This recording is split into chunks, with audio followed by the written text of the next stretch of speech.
Hi guys, welcome back to my YouTube channel.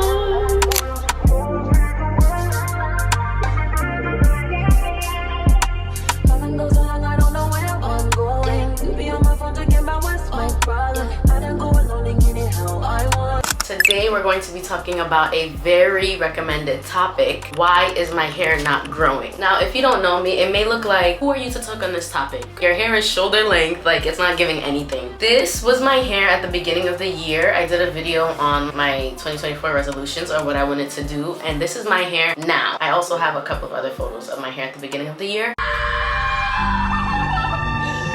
It was botched. It's not perfect now, but I did grow it out a little bit, so I feel like I have a little bit of range. I know a little bit of what I can talk about on this topic and to help you guys too. I also posted a video, I think last month, about my full routine wash and go, so if you're curious about that and you want to watch that, I'll put the link somewhere up here. The link will also be in the description, or if you go on my page, it's the most recent video. You can go check that. So before I get into it, I used to hate when people did this on their YouTube channel when I was younger, and I used to watch little tutorials or like how to grow my hair, because it always felt like they were flexing on us. But just like the video I did at the beginning of the year, I want to keep this as like a check for myself to see where my length is. So right now it is curled up a bit. I'm standing on my tub. It's about just below or just reaching like boob length, and now it's stretched out, so I need to stretch out this side. It's about right below or like reaching under boob length. If I do from the back, it doesn't even show, but it's like below bra strap. Let's get into some tips so I can help you guys grow your hair this year. We have a couple months left.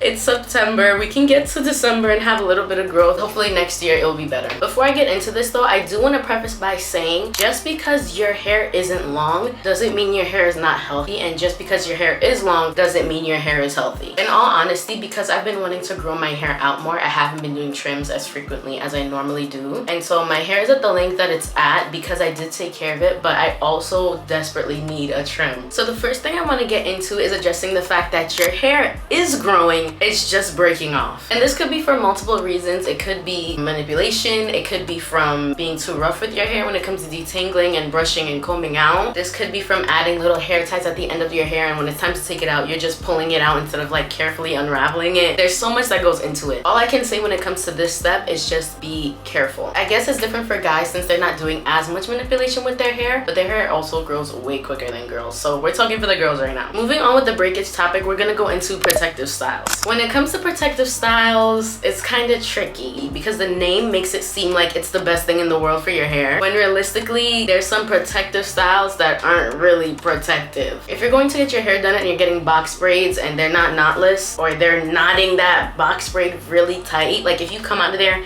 and you feel your scalp, that's not good. There's also other hairstyles like Bantu knots, which are really good for your hair, but if you're wrapping it too tight and your ends are like bending and splitting as you take it down, and you can see that kind of breakage, it's not really too good for your hair. Adding on to that, cornrows. Cornrows are peak protective black hairstyles. Moral of the story, if you feel it on your scalp that it's too tight, or if the end of your hair is splitting as it's like being done or taken out, it's not really that good for your hair. Still, you can get it done, but just be careful with how tight the stylist or how tight you're going in with your own hair or added hair. Trust me, I would never tell you to not get a protective style. I love a protective style because I don't like doing my hair. The box braids come in handy when they do. That's all I'm gonna say. Next, it could just be your technique when you're washing your hair. Now, I'm not speaking for everybody, but a lot of the time growing up, our parents didn't really know what to do with our hair and how to take care of it in the right way as it goes for detangling and styling, but they did their best with the knowledge they had, and then we grow up and do the same thing. Now, I will stand by a wide tooth comb. I love me a wide tooth comb. I don't love me a thin tooth comb. You should not be using a thin tooth comb to detangle anything.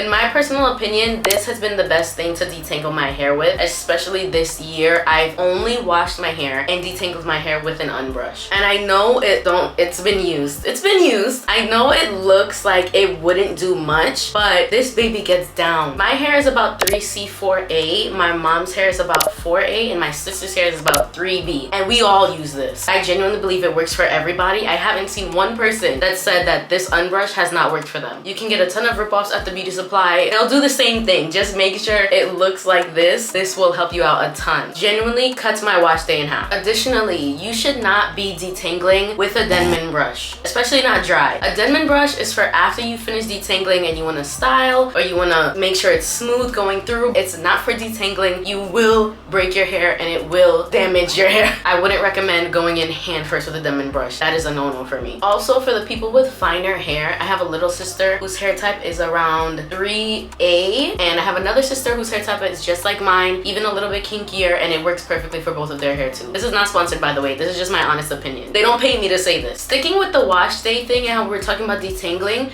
it could also be that your hair is not getting enough moisture. Just like us, just like plants, just like everything in the world that needs to live, your hair needs moisture, your hair needs water. In any way, shape, or form. Drinking more water throughout the day, getting more moisture in when you're washing your hair. I honestly find that making sure my hair is fully saturated in water before I go in with my conditioner, my detangler, anything helps a ton. I have really low porosity hair, and so before I start detangling, I sit under the water for probably about 10 minutes. Hot water, not that hot. And make sure that every part of my hair is genuinely saturated, because low porosity hair, it's really hard to get water in. I don't know why. I don't know why she's doing this, but that's just what it is. Sticking with the wash day concept, you also need to be doing some hair masks. Find a deep treatment, a hair mask, anything that works best for you and that will give your hair the smoothness and the slick so that the detangling process and the shampoo and conditioning is not as hard as it needs to be. I talked about this in my last video, and I'll place a picture if I can, or a link in my description, but I have this one deep conditioner from ORS. It's a rice water electrolyte deep conditioner, and it is the best thing. I don't go a wash day without it, and it's not that expensive either. It is genuinely the best thing I've ever bought to use on my wash days, because it just flattens my hair and thins it down more to the point where I can get the unbrush or the comb through it. If I went straight in the shower, shampooed, and then conditioned, and then tried to detangle, it would not work. Your hair could also not be growing because the shampoo you're using is stripping your hair. Find a good shampoo that's strengthening, that's moisturizing, like we've been saying, moisture, moisture, moisture, and that does what it needs to do. Like, some of these shampoos, honestly, even from these big name brands, are not strengthening or moisturizing your hair at all. They're genuinely just stripping it so you can buy more conditioner. As we know, they put the conditioners on a skinnier, smaller bottle, so we have to buy more, and it's literally just the whole scheme. Listen to me when I say get a good conditioner. This is one I recommend. I use this every wash day. Like, I swear by T-Jin, it will save your life. It will save you time when it comes to detangling and conditioning. Next, we can also tie into the water aspect is your diet. I know, I